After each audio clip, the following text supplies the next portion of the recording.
नमस्कार दोस्तों, आप लोगों का बहुत बहुत स्वागत है आपके अपने YouTube चैनल MCSA बस्ती में।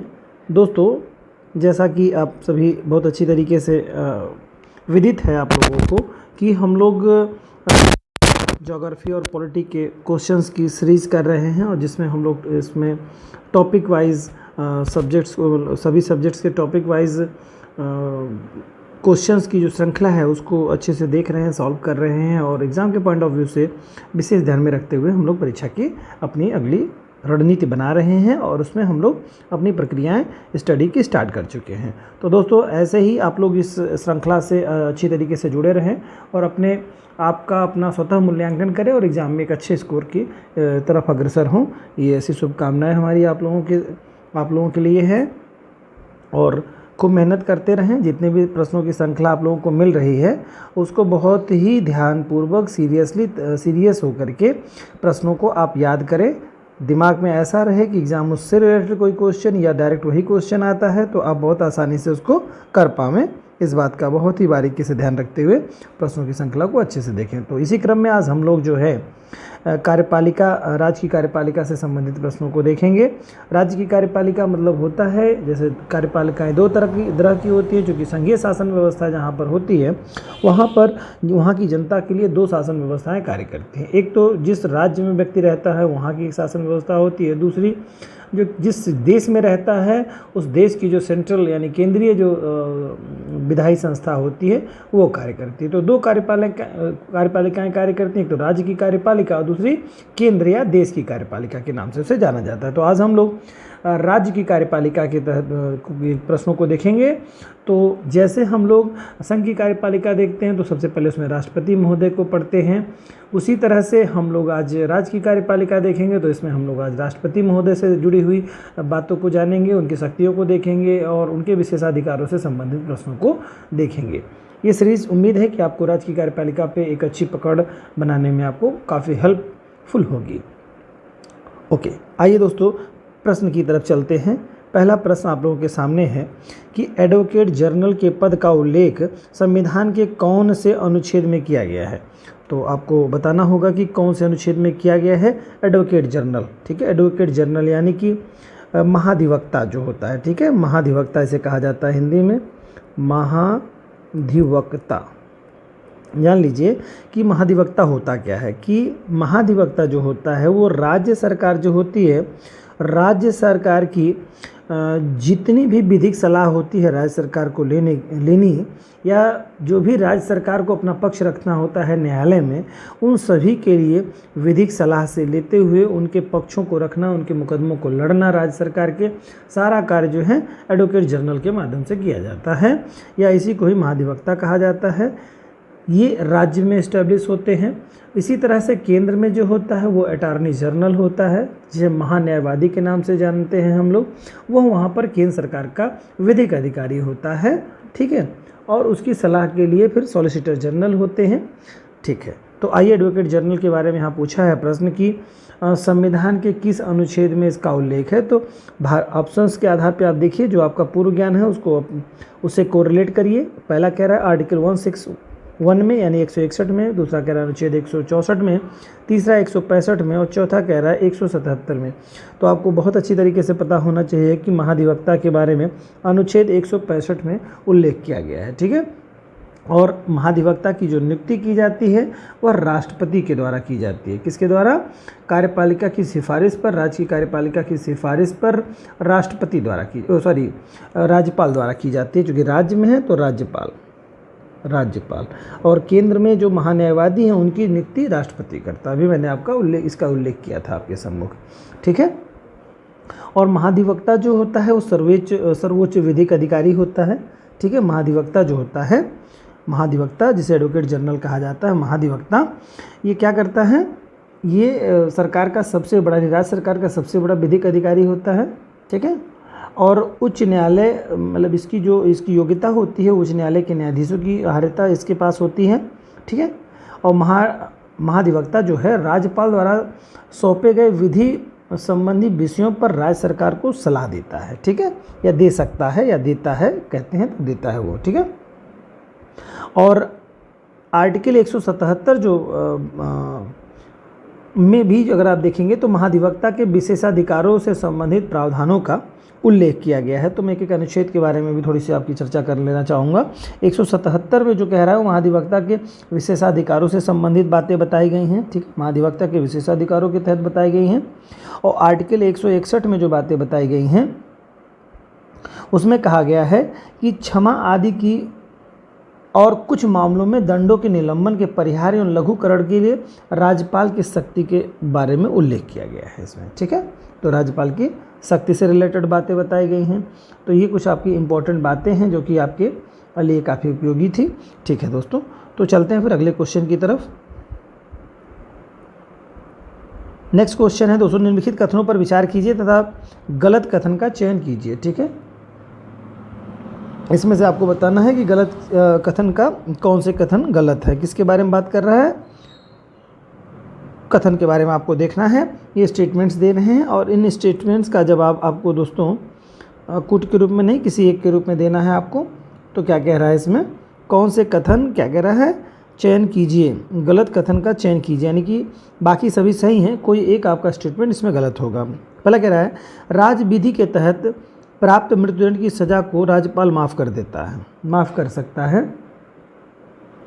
ये कह रहा है राज विधि द्वारा प्राप्त मृत्युदंड की सज़ा को राज्यपाल माफ़ कर सकता है। तो क्या कर सकता है, ये क्या माफ़ कर सकता है? नहीं, राज्यपाल की जो शक्ति है मृत्युदंड की सज़ा को माफ़ करने का अधिकार राज्यपाल को नहीं प्राप्त है। इसे मतलब बहुत ज़्यादा वो कर सकता है क्या, इसे स्थगित या अपरिहार्य या लघु करने की क्षमता राज्यपाल को प्राप्त है। राज्यपाल को मृत्युदंड को समाप्त करने की शक्ति नहीं दी गई है, ये आपको पहले से मालूम होना चाहिए, जो कि इम्पोर्टेंट बात है। तो मैंने प्रश्न की शुरुआत में ही इसका जवाब आपको दे दिया। तो ये नहीं कर सकता है, क्या नहीं कर सकता है, ये निश्चित तौर से मृत्युदंड को माफ़ नहीं कर सकता, उसको लघु कर सकता है, ठीक है, उसको संक्षिप्त कर सकता है, ये बात कर सकता है। मृत्युदंड को माफ़ करने की जो सिफारिश है वो सिर्फ और सिर्फ राष्ट्रपति के पास है, ठीक है। राष्ट्रपति मृत्युदंड की सज़ा को माफ़ करने का अधिकार केवल और केवल राष्ट्रपति के पास है। तो यहाँ राज्यपाल दे रहा है, तो ये कथन आपका निश्चित तौर से त्रुटिपूर्ण हो जाएगा। और उसमें पूछा था कि कौन सा कथन गलत है, तो यही एक क्वेश्चन आपका गलत हो जाएगा। बाकी देख लेते हैं क्या कह रहा है। महाधिवक्ता का पद राज्यपाल के प्रसाद पर्यंत होता है, जिस यहाँ अभी पिछले क्वेश्चन में ही देखा है 165 के तहत जो है राज्यपाल महाधिवक्ता की नियुक्ति करता है, तो सही बात कह रहा है इसमें। दूसरा है राज्यपाल द्वारा राज्य निर्वाचन आयुक्त की नियुक्ति करता है, राज्यपाल राज्य निर्वाचन आयुक्त की नियुक्ति करता है। तो राज्यपाल जो है, हाँ निश्चित तौर से ये राज्य निर्वाचन आयुक्त की नियुक्ति राज्यपाल के द्वारा की जाती है, ये सत्य बात है, ये स्टेटमेंट आपका सही है, ये भी स्टेटमेंट सही हो गया। नेक्स्ट 4 नंबर का है राज्यपाल राज्य सरकार के मंत्रियों के कार्य के आवंटन हेतु नियम बना सकता है, ठीक है। क्या है, राज्यपाल राज्य सरकार के मंत्रियों के कार्य के आवंटन हेतु नियम बना सकता है, बिल्कुल बना सकता है। तो ये चारों स्टेटमेंट मतलब में से 3 स्टेटमेंट सही आपके निकले और पहला वाला गलत आपका स्टेटमेंट है, बाकी सब शेष सही हैं। तीसरा क्वेश्चन है संविधान में प्रदत्त संवैधानिक विवेकाधिकार के अतिरिक्त निम्नलिखित में से किन किन मामलों में परिस्थितिजन्य निर्णय ले सकता है। कौन, किसके बारे में बात हो रहा है, ये आपका जो स्टेटमेंट है वो किससे रिलेटेड है, ये राज्यपाल से रिलेटेड आपका सारा स्टेटमेंट है दोस्तों। संविधान में प्रदत्त संवैधानिक विवेकाधिकार, ठीक है, के अतिरिक्त निम्नलिखित में से किन किन मामलों में निम्नलिखित में से किन मामलों में ये दे रहा है, किन मामलों में कौन, राज्यपाल होगा, ठीक है। यहाँ पर स्टेटमेंट में आपका यहाँ पे होना चाहिए अतिरिक्त राज्यपाल होना चाहिए, सॉरी राज्यपाल, यहाँ पे आपको राज्यपाल होना चाहिए, राज्यपाल। यहाँ पे किसके बारे में बात कर रहा था, ये साइलेंट हो गया था। संविधान में प्रदत्त संवैधानिक विवेकाधिकार के अतिरिक्त राज्यपाल निम्नलिखित में से किन किन मामलों में परिस्थितिजन्य निर्णय ले सकता है। तो क्या क्या परिस्थितियाँ होती हैं जहाँ पर वो विवेकाधिकार के अतिरिक्त निर्णय ले सकता है। तो उसमें क्या है, पहला है आपको विधानसभा चुनाव में किसी भी दल को पूर्ण बहुमत न मिलने की स्थिति में मुख्यमंत्री की नियुक्ति के मामले में, हाँ ले सकता है, इसमें आपका निर्णय ले सकता है। क्या इसका जवाब कूट में आपको देना है, नहीं, आपको देना है इसी तौर पे आपको देना है। देखिए दूसरा वाला क्या स्टेटमेंट सही है कि गलत है। कह रहा है राज्य विधानसभा में विश्वास मत हासिल न करने पर मंत्रिपरिषद को बर्खास्तगी के मामले में, बिल्कुल ये भी सही है, बिल्कुल कर देगा बर्खास्त। वो अगर नहीं हो सिद्ध कर पाएंगे राज्यपाल महोदय कर देंगे। मंत्रिपरिषद के अल्पमत में आने पर राज्य विधानसभा को विघटित करने के मामले में, मंत्रिपरिषद के अल्पमत में आने पर राज्य विधानमंडल को विघटित करने के मामले में बिल्कुल कर सकता है। तो उपयुक्त सभी मामलों में ये ऑप्शन सही 4 नंबर हो जाएगा। सभी स्टेटमेंट यहाँ पे सही आपके हैं।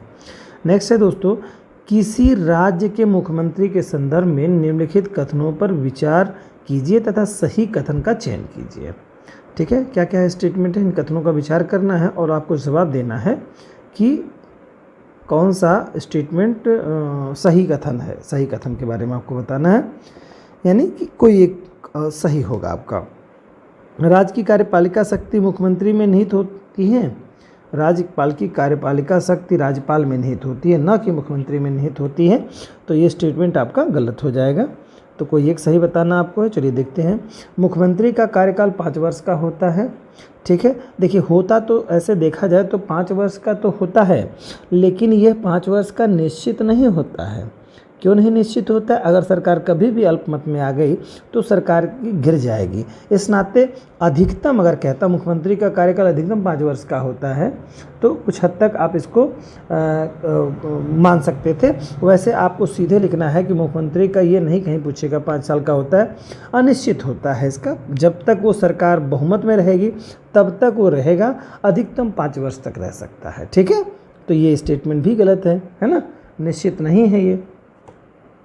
और ये जो भी है मंत्री जो प्रधानमंत्री मुख्यमंत्री जो है वो राज्यपाल के प्रसाद पर्यंत अपने पद पर रहता है। ठीक है, तो यह भी कथन आपका निश्चित तौर से सही नहीं है। और तीसरा है मुख्यमंत्री के इस्तीफा या मृत्यु के कारण मंत्रिपरिषद अपने आप विघटित हो जाती है। बिल्कुल निश्चित तौर से, क्योंकि जब लीडर नहीं रह जाएगा तो विघटित हो ही जाएगी। ऐसा नहीं है कि विघटित ही हो जाएगी।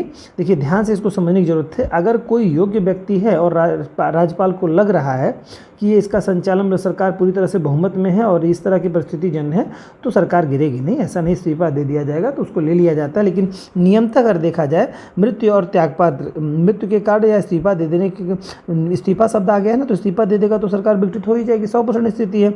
मृत्यु के कारण या मृत्यु के कारण भी हो सकता है, अगर उसमें आपसी सामंजस्य नहीं बन पाया, कोई सर्वसम्मति से किसी को प्रधानमंत्री नियुक्त करने की स्थिति नहीं बन पा रही है, तो उसमें राज्यपाल अपने विवेक का प्रयोग करेंगे।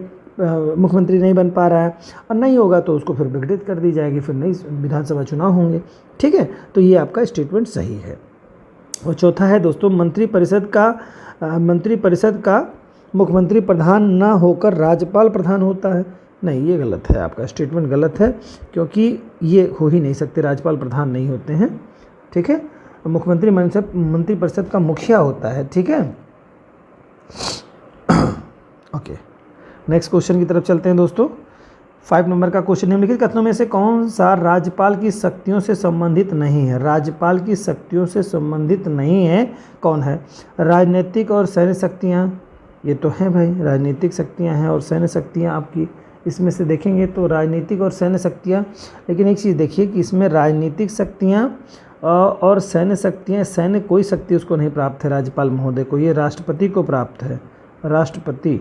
तो ये यहाँ पर ये स्टेटमेंट ही पहले गलत हो जाएगा, आपका पहला ही गलत हो जाएगा। ठीक है, दूसरा है महाधिवक्ता की नियुक्ति, महाधिवक्ता की नियुक्ति। ठीक है, महाधिवक्ता की नियुक्ति की शक्ति, महाधिवक्ता की नियुक्ति की शक्ति किसके पास है? हाँ बिल्कुल, अभी आपने देखा 165 के तहत महाधिवक्ता की नियुक्ति कर रहे थे। नेक्स्ट है क्या आपका, बाकी तो सब सही होंगे, चूँकि एक ही गलत था तो पहला गलत हो गया है। कह रहा है राज्य विधानसभा को आहूत करना, स्थगित करना और भंग करना, बिल्कुल बिल्कुल करते हैं ये। ठीक है, राज्य विधानमंडल को क्या करेंगे? राष्ट्रपति जैसे क्या करते हैं? आहूत करते हैं, स्थगित करते हैं और भंग करने का काम केंद्र में जो है केंद्रीय विधानमंडल में राष्ट्रपति महोदय करते हैं, उसी तरह से राज्य विधानमंडल में राज्यपाल महोदय करते हैं। तो ये दोनों स्टेटमेंट सही हो गए आपके। तीसरा है दंड के लिए क्षमा, प्रविलंबन, विराम अथवा परिहार। ठीक है, ये भी आपका करते हैं ये। ठीक है, तो बस पहला आपका गलत था, बाकी से सही हैं सभी। नेक्स्ट क्वेश्चन है, निम्नलिखित में से कौन सा एक मुख्यमंत्री के कर्तव्यों में नहीं है? कौन सा मुख्यमंत्री महोदय का एक कर्तव्य नहीं है? पहला कह रहा है राज्य के मामले में प्रशासन से संबंधित मंत्रिपरिषद के सभी विधायन निर्णय और विधायन के प्रस्ताव को राज्य के राज्यपाल को सूचित करना। हाँ बिल्कुल ये काम है इनका। पहला तो बिल्कुल करेक्ट हो गया दोस्तों। तो दूसरा आपको देखना है कि कौन सा है दूसरा आपका। ठीक है, दूसरे में क्या है, राज्य प्रशासन के संबंध में राज्यपाल द्वारा चाही गई सूचना और विधायन के प्रस्ताव को उपलब्ध कराना। क्या कह रहा है, राज्य प्रशासन के संबंध में राज्यपाल द्वारा चाही गई सूचना और विधायन के प्रस्ताव को उपलब्ध कराना। बिल्कुल करेंगे, जो राज्यपाल चाहेंगे वो बिल्कुल वो उपलब्ध कराएंगे मुख्यमंत्री महोदय। ठीक है, नेक्स्ट है मासिक प्रतिवेदन में राज्य प्रशासन से संबंधित मंत्रिपरिषद के सभी निर्णयों को राष्ट्रपति को सूचित करना। ये आपका नहीं होगा क्योंकि ये राष्ट्रपति को सूचित नहीं करते हैं। ठीक है, राष्ट्रपति को सूचित नहीं करते हैं, राज्यपाल को सूचित करते हैं। ये कह रहा है मासिक प्रतिवेदन में राज्य प्रशासन से संबंधित मंत्रिपरिषद के सभी निर्णयों को राष्ट्रपति को सूचित करना। तो ये बात हो रही है मुख्यमंत्री महोदय की, तो मुख्यमंत्री महोदय राष्ट्रपति को नहीं सूचित करेंगे बल्कि राज्यपाल महोदय को सूचित करेंगे। ठीक है, ये हो जाएगा आपका। और चौथा नंबर आपका है, यानी कि गलत हो गया आपका। बाकी अभी सारे सही अभी तक मिले हैं, चौथा भी निश्चित तौर से सही होगा क्योंकि एक ही इसमें आपको कोई गलत बताना था। यदि राज्यपाल ऐसा चाहे तो ऐसा किसी भी मामले को जिस पर किसी मंत्री द्वारा निर्णय लिया गया है किंतु मंत्रिपरिषद द्वारा विचार नहीं किया गया है, जिस पर किसी मंत्री द्वारा निर्णय लिया गया है किंतु मंत्रिपरिषद द्वारा विचार नहीं किया गया है, मंत्रिपरिषद के विचार प्रस्तुत करना, ये करते हैं। राज्यपाल ऐसा चाहे तो ऐसा किसी भी मामले को जिस पर किसी मंत्री द्वारा निर्णय लिया गया है किंतु मंत्रिपरिषद द्वारा विचार नहीं किया गया है, मंत्रिपरिषद के विचार प्रस्तुत करना, ये कर सकता है। ये भी सही है, बिल्कुल ऑप्शन सही करेक्ट है आपका। 4 नंबर भी करेक्ट हो गया, तीसरा केवल आपका त्रुटिपूर्ण रहा है दोस्तों। नेक्स्ट 7 नंबर में राज्यपाल के अध्यादेश जारी करने की शक्ति के बारे में निम्नलिखित में से क्या सही नहीं है। राज्यपाल की शक्ति के बारे में क्या सही नहीं है बताना है। यह विवेकाधीन शक्ति है। ठीक है, अध्यादेश जारी करने की विवेकाधीन शक्ति है। ठीक है, ये भाई विवेकाधीन शक्ति नहीं है ये। ठीक है, ये विवेकाधीन शक्ति नहीं है, ये विवेकाधीन नहीं है। विधेयक अपने मन से नहीं जारी कर सकते राज्यपाल, अध्यादेश जो है अपने मन से नहीं जारी कर सकते, मंत्रिपरिषद की सलाह से ही कर सकते हैं। ठीक है, अध्यादेश जारी करने की शक्ति जो है इनको इस तरह से नहीं है, अपने मन से स्वतः से नहीं कर सकते हैं। तो क्या कह रहा है कि क्या सही नहीं है, तो पहला ही हो गया आपका जो कि सही नहीं हो रहा है। ठीक है, नेक्स्ट है तो यानी कि ये सही नहीं है आपका। दूसरा, राज्यपाल किसी भी समय अध्यादेश को वापस ले सकता है, बिल्कुल ले सकता है, ये वापस ले सकता है। ठीक है, तीसरा क्या है, ये बिल्कुल गलत है पहला। दूसरा, अध्यादेश की शक्ति का प्रयोग तभी किया जा सकता है जब विधानमंडल सत्र में ना हो। हाँ, कोई एक सत्र में ना हो, है ना, तो बिल्कुल तभी लिया जा सकता है, सही है। और इसके बाद में चौथा है आपका, अध्यादेश जारी करने के लिए मंत्रिपरिषद के सहायता और सलाह की आवश्यकता नहीं होती है। अध्यादेश जारी करने के लिए नहीं होती है। ठीक है, तो ये अध्यादेश जारी करने के लिए मंत्रिपरिषद की सहायता और सलाह की आवश्यकता नहीं, बिल्कुल होती है, राज्यपाल महोदय को होती है। तो दो फिर त्रुटिपूर्ण हो गया दोस्तों। ठीक है, यहाँ पर क्या कह रहा है, नहीं होती है जबकि होती है। ठीक है, तो या तो देखो ऐसा है, इसमें से 2 त्रुटिपूर्ण हो गए दोनों। देखिए, अगर मान लो अध्यादेश जारी करने के लिए मंत्रियों की सहायता और सलाह की आवश्यकता नहीं होती है, ये होती है, होना चाहिए था। और यहाँ पर नहीं, अगर इसको सही करना है तो फिर इसको हटा दीजिए, आवश्यकता होती है, तब ये स्टेटमेंट सही हो जाएगा, अन्यथा यह भी त्रुटिपूर्ण हो जाएगा। तो किसी एक स्टेटमेंट को आपको बदलना पड़ेगा। जैसे पहले वाले में क्या कह रहा था, यह विवेकाधीन शक्ति है, जबकि ये विवेकाधीन शक्ति अगर यहाँ पर इसको आप सही करना चाहते हैं तो नहीं कर लीजिए, नहीं है। ठीक है, आप समझ गए होंगे बात को। तो यहाँ पर क्वेश्चन जो है 2 त्रुटिपूर्ण हो गए, पहला और तीसरा 2 स्टेटमेंट, पहला और चौथा गलत हो गए। ठीक है, तो मैं किसी एक को सही कर दे रहा हूँ, यह विवेकाधीन शक्ति नहीं, इसको मैं करेक्ट कर दे रहा हूँ, यहाँ पे नहीं है, तो फिर ये गलत आपका हो जाएगा स्टेटमेंट। ठीक है, ज़रूरत होती है आपकी ठीक है दोस्तों, चलिए अगले क्वेश्चन की तरफ चलते हैं। निम्नलिखित प्रश्नों पर विचार कीजिए तथा सही निम्नलिखित प्रश्नों पर विचार कीजिए तथा सही कथन का चयन कीजिए। कोई सही कथन एक सही होगा दोस्तों।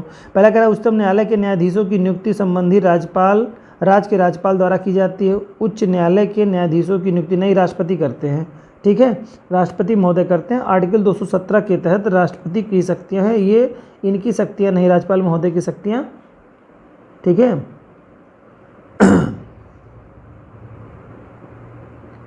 और एक चीज़ और भी है कि इसमें जान लीजिए राष्ट्रपति नियुक्ति करते हैं लेकिन ये सलाह भी लेते हैं।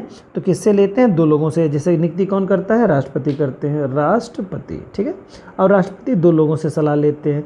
एक तो जिस राज्य के लिए कर रहे हैं उसके राज्यपाल से सलाह लेंगे, और दूसरी चीज़ है chief justice, CJI, chief justice of India से, यानी कि मुख्य न्यायाधीश से, कहिए मुख्य न्यायाधीश से, भारत के मुख्य न्यायाधीश से सलाह लेते हैं, तब जाके नियुक्ति किसी न्यायाधीश की नियुक्ति करते हैं। राष्ट्रपति महोदय करते हैं बट राज्यपाल महोदय नहीं करते।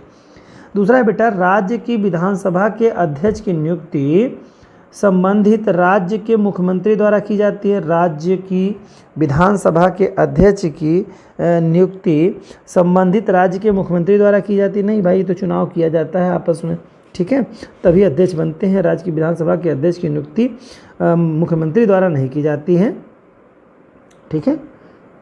अब इनका चुनाव होता है, ठीक है। विधानसभा के सदस्य अपने सदस्यों में से किसी एक अध्यक्ष का चुनाव करते हैं, उनके द्वारा नहीं किया जाता है, ठीक है। नेक्स्ट क्वेश्चन की तरफ चलते हैं। अनुच्छेद 55 राज्यपाल से संबंधित है। अनुच्छेद 55 राज्यपाल से संबंधित है, ठीक है।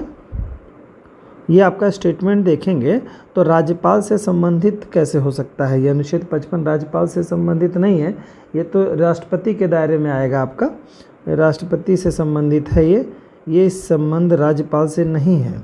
अगला है दोस्तों मृत्युदंड, ये बिल्कुल गलत हो जाएगा आपका। मृत्युदंड को क्षमा करने का अधिकार राज्यपाल को प्राप्त है, नहीं, इनको नहीं प्राप्त है, ठीक है, इनको नहीं प्राप्त है दोस्तों। तो यहाँ पर 2 स्टेटमेंट आपको हो जाता है, ठीक है, ये आपको स्टेटमेंट नहीं बिल्कुल मिलेगा, ठीक है। तो यहाँ पर ये भी आपका स्टेटमेंट गलत है। यहाँ पर अगर आप देखते हैं कि मृत्युदंड को क्षमा करने का अधिकार राज्यपाल को नहीं, बिल्कुल नहीं है। यहाँ पर एक चीज़ राज्यपाल से संबंधित है, अनुच्छेद 155 अगर होता तो ये राज्यपाल से रिलेटेड हो जाता, ठीक है। अनुच्छेद 155 राज्यपाल से रिलेटेड है, ये बात है। और इसमें राज्यपाल की नियुक्ति राष्ट्रपति करता है, ये बात है। जैसे इसमें क्या है कि 155 कहता है राष्ट्रपति राज्यपाल की नियुक्ति, ठीक है, नियुक्ति करता है। तो पूछेगा जिस राष्ट्रपति राज्यपाल की नियुक्ति करता है किससे है? तो अनुच्छेद 155 के तहत करता है, वो पावर है। ये 155 संवैधानिक पावर मिलती है राष्ट्रपति महोदय को, जिससे वो राज्यपाल की नियुक्ति करते हैं, ठीक है, राज्यपाल की नियुक्ति करते हैं, ठीक। तो ये चीज़ें आपकी हो गई। नेक्स्ट है आपका दोस्तों क्वेश्चन, अध्यादेश बनाने की राज्यपाल की शक्ति के बारे में निम्नलिखित में से कौन सा कथन सही है? अध्यादेश बनाने की राज्यपाल की शक्ति के बारे में निम्नलिखित में से कौन सा कथन सही है? अध्यादेश बनाने के बाद राज्यपाल की क्या सी शक्ति है? यह एक वैवाहिक शक्ति है? नहीं बेटा, ये ये वैवेकीय शक्ति होगा। यहाँ पर त्रुटिपूर्ण हो गया, बहुत बहुत क्षमा चाहूँगा मित्रों, ये बच्चों की त्रुटि से हो गया है ये। तो यहाँ पर आपको चाहिए, यह एक क्या है आपको? विवेकीय यानी विवेकीय शक्ति है। हाँ, ये तब सही हो जाएगा। कौन सा कथन है ये? क्या कह रहा है? ये विवेकीय शक्ति किसके बारे में कह रहा है? नहीं भाई, अध्यादेश जारी करने की विवेक की शक्ति कैसे हो सकती है? अभी आपको पिछले क्वेश्चन में था विवेकीय शक्ति, यहाँ पे इस शब्द को लेकर के हम लोग ध्यान इसमें से भंग हुआ। अध्यादेश जारी करने की शक्ति जो है वो विवेकीय शक्ति नहीं है, ये गलत है। जब तक ये सलाह नहीं देगी राज्य मंत्री परिषद तब तक आप नहीं आप कर सकते हैं अध्यादेश जारी, ठीक है। फिर दूसरा है आपका, किसी भी समय अध्यादेश को वापस लेने के लिए स्वयं राज्यपाल भी सक्षम नहीं है। ये तो सक्षम है भाई, ये नहीं कैसे हो सकता है? बिल्कुल ले सकता है, जब चाहे तब ले ले वापस।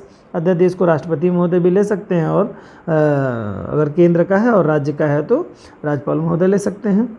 राज्यपाल अन्य विषय पर अध्यादेश जारी कर सकता है जिन पर विधि बनाने का अधिकार राज्य को है। ठीक है, यानी जिन पर राज्य को विधि बनाने का अधिकार है, राज्यपाल अन्य विषयों पर अध्यादेश जारी कर सकता है। बिल्कुल कर सकता है, यहाँ पर राज्य से संबंधित जो है बिल्कुल राज्यपाल जारी कर देगा। अगला है राज्य विधानमंडल का सत्र प्रारंभ होने के 8 सप्ताह बाद अध्यादेश निष्क्रिय होता है। 8 नहीं 6 होना चाहिए दोस्तों, 6 सप्ताह, यहाँ त्रुटिपूर्ण है, 6 मंथ होना चाहिए। ठीक है, तो ये केवल सही आपका तीसरा ऑप्शन करेक्ट हो जाएगा, बाकी सभी गलत त्रुटिपूर्ण रहे। नेक्स्ट क्वेश्चन है दोस्तों, निम्नलिखित में से किस एक का यह सुझाव था कि राज्यपाल को उस राज्य के बाहर का एक प्रतिष्ठित व्यक्ति होना चाहिए और उसे एक ऐसा तथास्तु नहीं होना चाहिए, यहाँ पर तटस्थ होना चाहिए बेटा, तटस्थ, ओके, तटस्थ, ठीक है, तटस्थ व्यक्ति होना चाहिए जिसके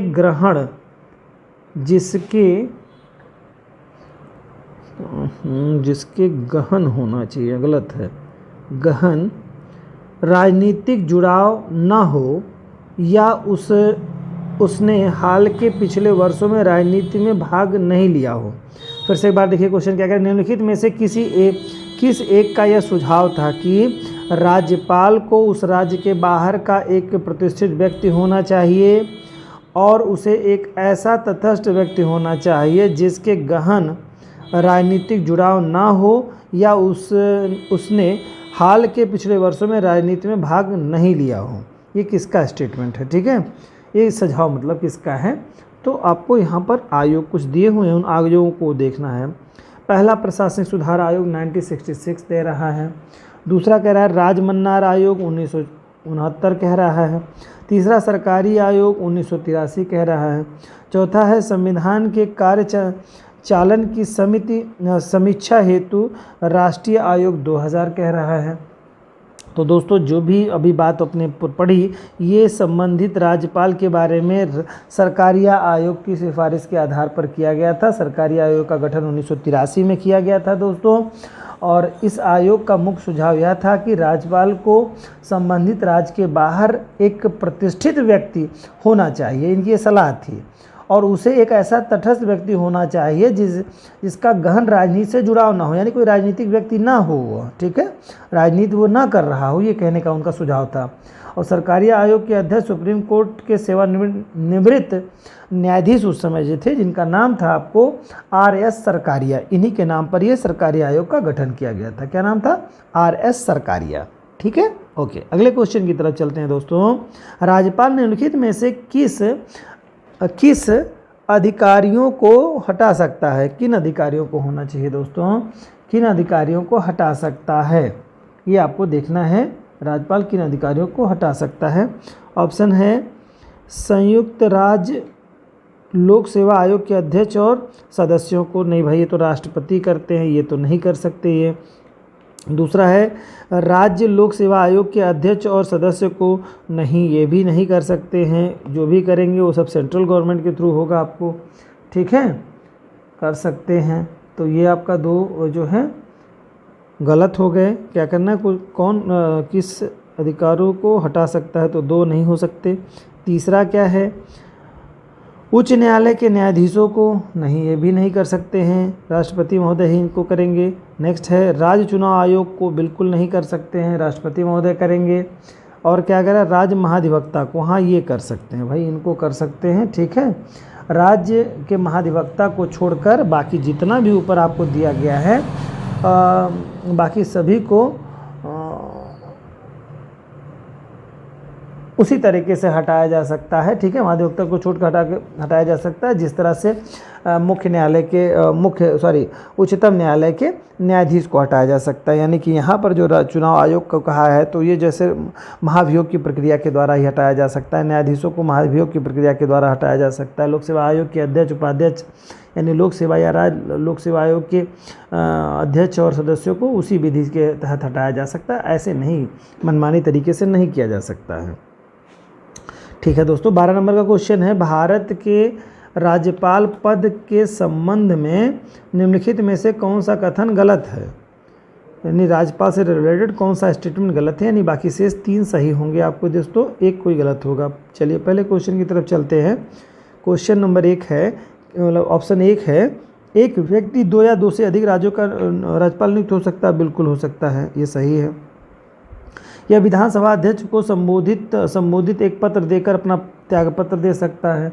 नहीं भाई, ये विधानसभा अध्यक्ष को संबोधित करते हुए अपना त्यागपत्र नहीं दे सकता है। यह अनुच्छेद 156(2) में ये बात बताई गई है कि राज्यपाल राष्ट्रपति को संबोधित करते हुए अपने हस्ताक्षर सहित लेख द्वारा अपना पद त्याग कर सकता है। ठीक है, अनुच्छेद 156(2) के तहत ये बात बताई गई है कि राज्यपाल अपना इस्तीफा राष्ट्रपति महोदय को देंगे।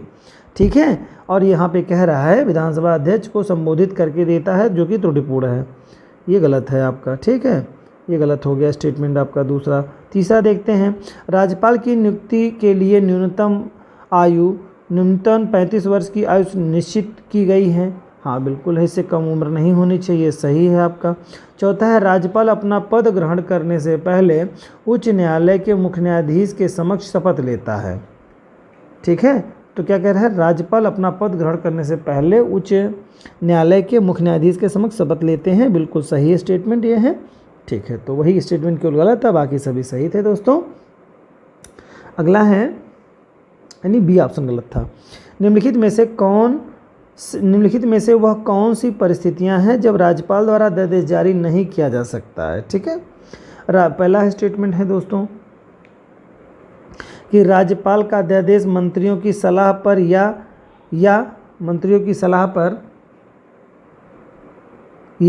राष्ट्रपति द्वारा राष्ट्रीय महत्व के विषय पर निर्देश पर जारी की जा सकता है। क्या कह रहे हैं, राज्यपाल का अध्यादेश मंत्रिपरिषद की सलाह पर या राष्ट्रपति द्वारा राष्ट्रीय महत्व के विषय पर निर्देशन पर जारी किया जा सकता है। इसका अध्यादेश जारी करने की शक्ति विवेकाधीन है। नहीं, ये गलत हो गया, विवेकाधीन नहीं है भाई। ये बात तो सही कहा, लेकिन इसमें शब्द जो जोड़ दिया विवेकाधीन, ये गलत हो गया। विवेकाधीन नहीं है, ये आपको करना पड़ेगा जो भी चीज़ें हैं। तो और बाकी तो शेष सही होंगे दोस्तों। कह रहा है पहले जारी नहीं कर सकता है, तो पहला गलत हो गया, बाकी सब सही है। देखिए क्या सही है, राज्यपाल का अध्यादेश केवल तभी जारी हो सकता है जब राज्य विधानपालिका के दोनों सदन सत्र में ना हो। भाई दोनों नहीं, एक होंगे तो भी चल जाएगा, यानी दोनों सत्र नहीं है तो जारी कर सकता है, ये सही है। ठीक है, दोनों सदन या एक निम्न सदन, एक सदन हो, मतलब कोई एक सत्र में हो या दोनों ना हो तो चल सकता है। ठीक है, तो दोनों यहाँ पर जैसे दोनों लिख दिया गया है, तो उस तरह से अगर देखा जाए तो दोनों कोई जरूरी नहीं, एक सत्र में है दूसरा नहीं है तभी भी जारी कर सकता है वो। ठीक है, तो ऐसा नहीं है, लेकिन ये है कि ये स्टेटमेंट यहाँ पे आपको सही कर लेना होगा। ठीक है, तीसरा है दोस्तों, राज्यपाल का अध्यादेश केवल तभी जारी किया जा सकता है जबकि वह संतुष्ट हो कि ऐसी परिस्थितियाँ उपस्थित हैं जिसके संदर्भ में उसके द्वारा तत्काल निर्णय लिया जाना आवश्यक है।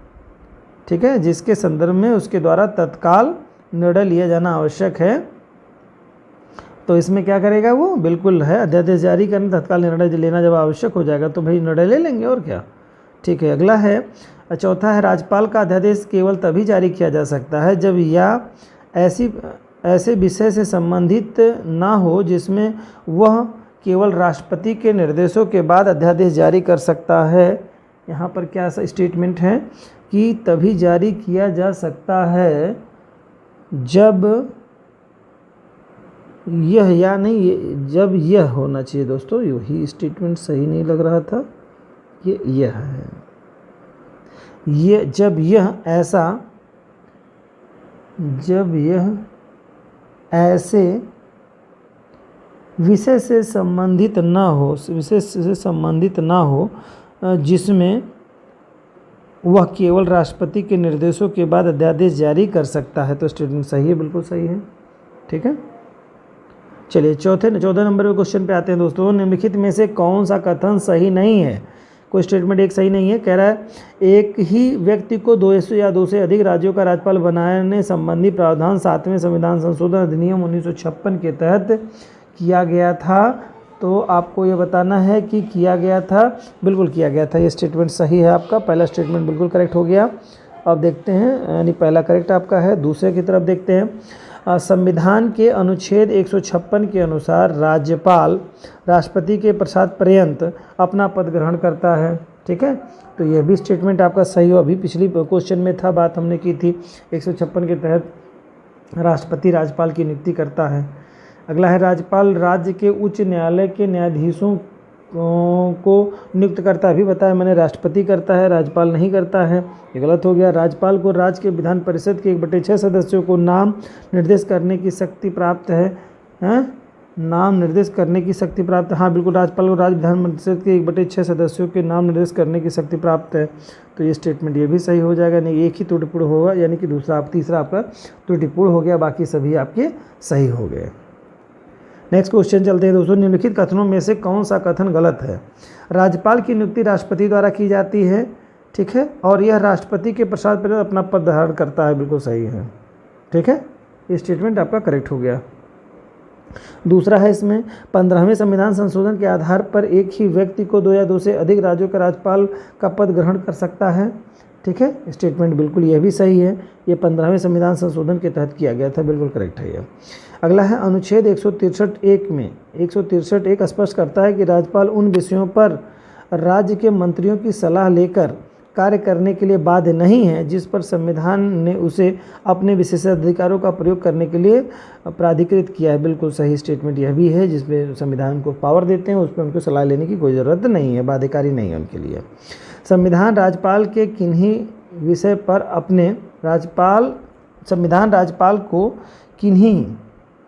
विषय पर अपने विशेषाधिकार से कार्य